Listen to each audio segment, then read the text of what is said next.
그의 논설 독사실론에서 이렇게 강조하고 있다. 발해는 고구려의 후손인 대조영이 세웠고 우리 민족의 국가란 것이다. 따라서 만주가 우리 땅이 분명하다고 했다. 이와 같은 주장은 당시로선 누구도 생각할 수 없었던 것이었다. 중국에 가서는 고적 답사도 했고요. 그리고 중국 북경에 가서는 사고전서를 비롯해서 선진문헌을 굉장히 많이 읽었습니다. 선진문헌은 진나라 이전, 진시황이 분서갱류를 했는데 분서갱류에서 타지 않은, 없어지지 않은 그런 책들, 그런 문헌들까지도 그가 많이 읽었습니다. 그렇기 때문에 우리나라 안에서 우리나라의 책만 가지고 역사 연구를 한 사람들과는 그러니까 우선 독서 양 자체가 다르고 그 다음에 그가 해석하는 범위도 아까 비유가사학, 유가사학을 아울렀다고 했으니까 해석도 이렇게 훨씬 확장된 아주 열린 그런 해석을 할 수가 있었다.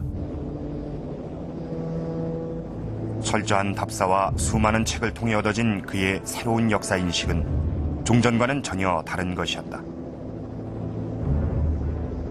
아는 만큼 보이는 법.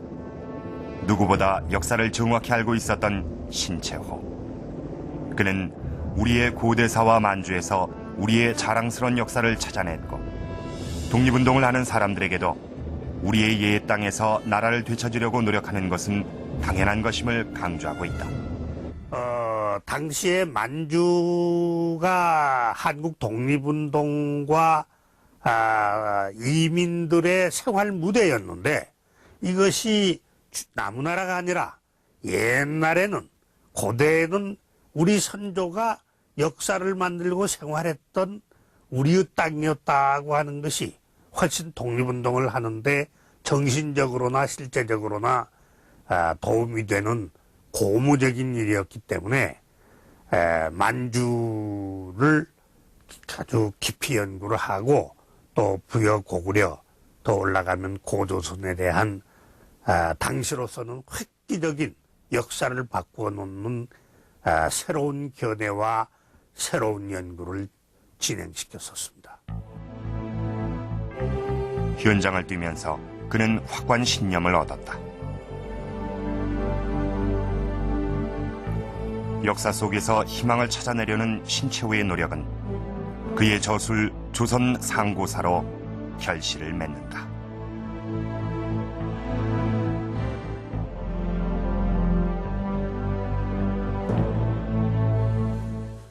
우리의 역사는 한반도에 국한되어 있지 않다. 문화도 매우 찬란했다. 신채호의 이런 고대사 인식은 당시로서는 획기적인 것이었습니다. 일본과 중국에 의해 끊임없이 지배를 받은 못난 민족, 하찮은 국가라는 오명도 싹 씻어낼 수 있는 방법을 찾은 것입니다. 잃었던 나라를 찾기 위해 찾아간 만주 땅. 신채호는 그곳에서 역사 뒤편에 가려져 있던 강대한 우리의 역사를 확인했던 것입니다. 그는 고대사를 통해 무엇을 주장하고 싶었던 것인가? 잃었던 우리 민족의 자긍심을 되찾고 싶었던 것은 아니었을까요?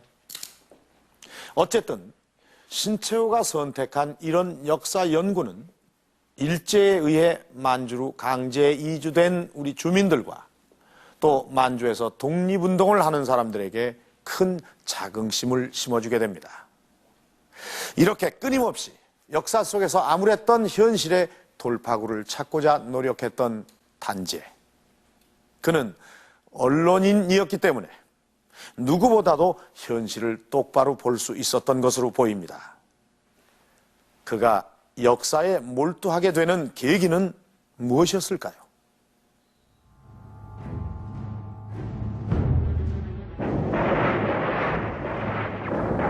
(1871년 4월) 강화 앞바다에 침입했던 미군의 포격을 시작으로 조선은 열강들의 계속된 침략에 시달리게 된다.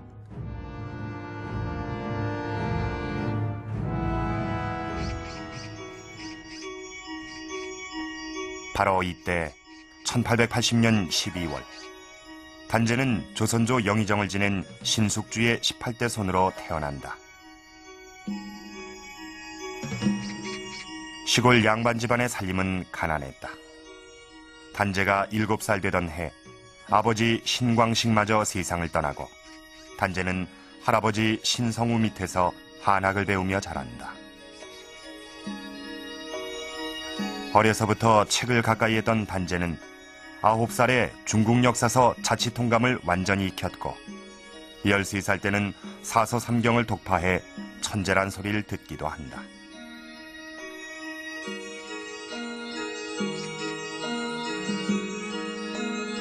(1898년) 단제는 그 재능을 인정받아 그의 나이 19에 성균관에 입교한다.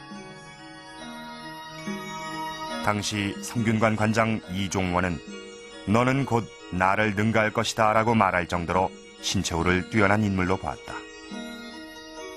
26살에 성균관 박사가 된 단제는 당대 제1의 논객 위암 장지연의 권유를 받고 황성신문에서 언론인으로서의 첫 사회활동을 시작한다. 이제 국내 언론 활동에서는 황성신문의 주필 생활을 하셨고, 그 다음에 대한매일신보에 주필을 하셨던 거고요. 그 다음에 이제 가정 잡지라는 여성 잡지의 편집인이 됐었던 거죠. 그래서 한동안 그 순한글로 된 이제 그 잡지였습니다. 그런 것과 더불어 이제 그 대한협회 회보나 또는 그 여러 그 잡지들의 기고를 함으로 해서 이제 그 논설을 많이 쓰고 언론 활동을 이제 펼쳤던 것입니다. 그가 처음 몸담았던 황성신문은 장지연의 논설 시일야 방성대곡을 사전 검열 없이 배포했다는 이유로 무기한 발행이 정지된다. 단제는 양기탁이 있는 대한매일신보로 옮긴 지 한 달 만에 시일야 방성대곡을 그의 붓끝으로 되살려낸다.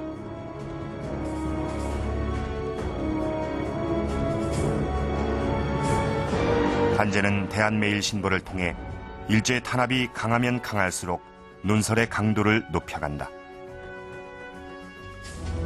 이 무렵 단제는 국권을 회복하고 실력을 키우기 위해서는 민족의 힘이 강해져야 한다고 주장하면서 역사에 대한 많은 논설을 쓴다.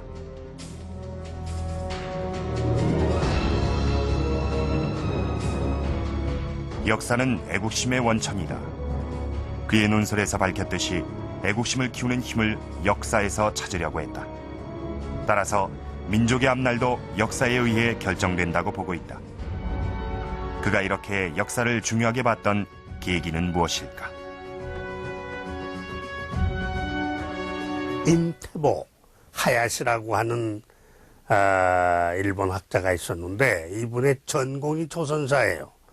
이분이 조선사라고 하는 책을 5권으로 된 책을 썼는데 그 책의 논지는 조선 역사는 기자와 한사군에서 시작이 되고 또 삼국시대에는 가라가 일본이 직할 식민지로서 임나일본부로 만들어가지고 고구려 백제 신라가 임나일본부에 조공을 하고 한반도 남부를 지배했다고 썼습니다.